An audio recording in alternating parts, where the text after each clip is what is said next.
아무리 잘 가르쳐도 수십 명의 학생들 중에서 한 명이라도 다치면 큰 책임이 따르잖아요. 그러니까 잘 들어보세요.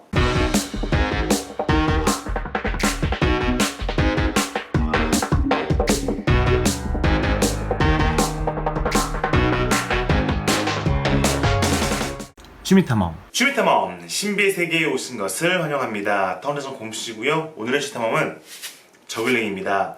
얼마 전에 이야기했던 대로 저글링을 잘 가르치는 방법, 그러니까 저글링 교수법에 대해서 알려드리려고 합니다. 실제로 저글링을 지도하기 위해서 저에게 레슨을 받는 선생님들께 지속적으로 강조하고 있는 내용을 중심으로 정리해서 영상에 담아보려고 합니다. 저글링을 가르친다는 것은 저글링을 하는 방법, 단순한 기술, 그 이상으로 많은 것들을 전해줘야 되기 때문에 의외로 가르치기 어렵다고 하시거든요. 제일 먼저 선생님께서 저글링을 할 줄 모르시면 당연히 힘들 거고요.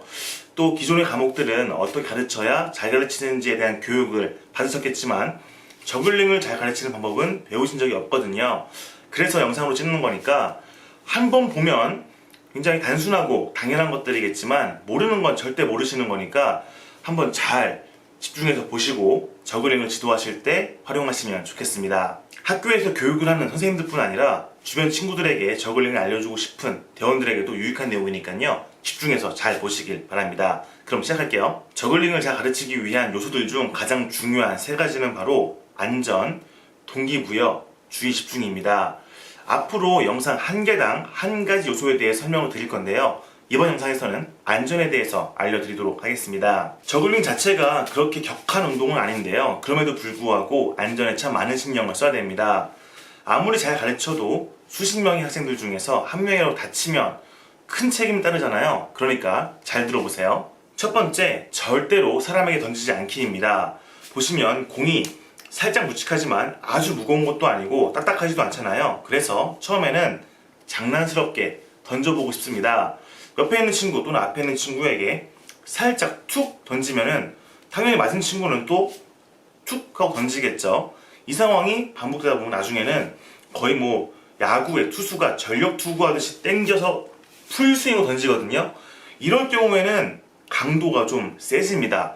그런데 이런 공이 신체 어디 부위에 맞아도 큰 부상까지는 안 가지만 그래도 가장 위험한 곳이 있어요. 바로 눈입니다. 눈에 이런 공을 직접으로 맞을 경우에 각막이 손상될 수도 있고 또 안압, 그러니까 안구의 압력이 높아질 수도 있거든요. 그러니까 절대로 이렇게 해서 안 되고 실제로 이 공보다 가벼운 테니스 공을 던지고 놀다가 실명하는 경우도 있었습니다. 그러니까 그런 경우들이 반복되지 않도록 사전에 절대로 던지지 않게 하셔야 되고 세게 안 던지더라도 이런 모션을 취하기만 하더라도 그 학생의 공은 압수하시는 것이 훨씬 더 안전할 겁니다. 특히 저글링을 가르치기 위해서 학생들 앞에 서 있는 교사분들은 장난으로 와도 이런 모션을 절대 취하시면 안 돼요. 아이들은 보고 모방을 하기 때문에 결국에는 따라서 던지게 됩니다. 절대로 하시면 안 돼요. 두 번째, 뛰어다니지 않기입니다. 체육 시간에 뛰는 것이 뭐 나쁘진 않겠지만 그래도 저글링 공을 밟을 경우에 다칠 수도 있거든요. 실제로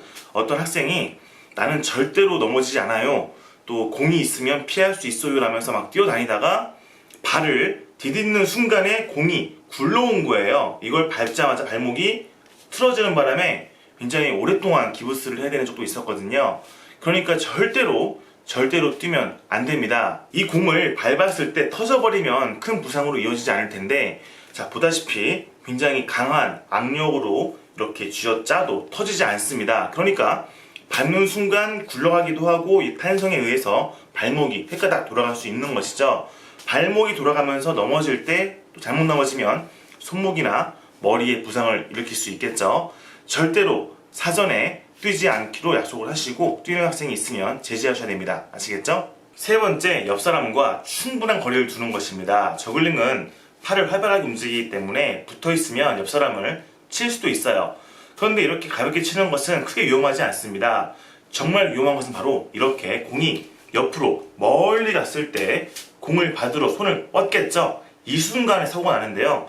만약에 팔을 뻗을 때 이 위치에 사람의 얼굴이 있다고 쳐보세요.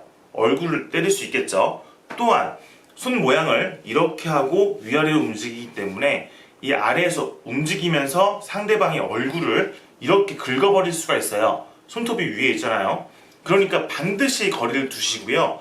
가르치는 중에 아이들이 붙어있는 경우에는 떨어지라고 반드시 재차 강조하셔야 됩니다. 마지막으로 공을 주울 때 천천히 줍는 것입니다.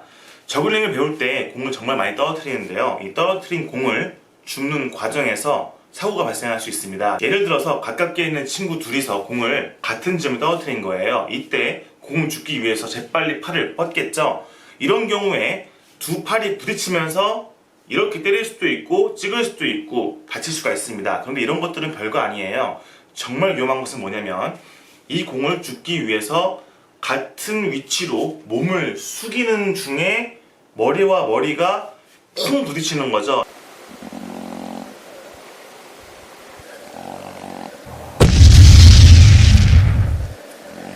이때는 완전 무방비 상태로 아주 빠르게 이동하다가 봤기 때문에 어마어마한 충격이 가거든요. 그러니까 이건 뭐 말로 못할 고통이 이어지기도 하고 심지어 박치기를 하는 순간 혀를 깨물 수가 있습니다. 상상만 해도 끔찍하죠. 그러니까 공을 주울 때는 천천히 주우라고 반복해서 강조하시고 또 급하게 주는 친구가 있으면 다칠 수 있으니까 조심하라고 강조하셔야 됩니다. 자, 이렇게 저글링을 가르칠 때 안전하게 하기 위해서 중요한 4가지 요령을 알려드렸습니다. 물론 일부 학생들은 다쳐봐야 제대로 배우는 경우도 있죠. 하지만 교육자 입장에서는 다치기 전에 최대한 입이 아프더라도 계속 얘기해주는 것이 맞다고 봅니다. 부디 저글링이라는 멋진 취미를 가르치시면서 작은 사고라도 나지 않길 바라겠습니다. 그럼 오늘 치탐에서 마무리하고요. 다음 시간에 즐거운 탐으로 같이 놀겠습니다. 또 볼게요. 빠이빠이.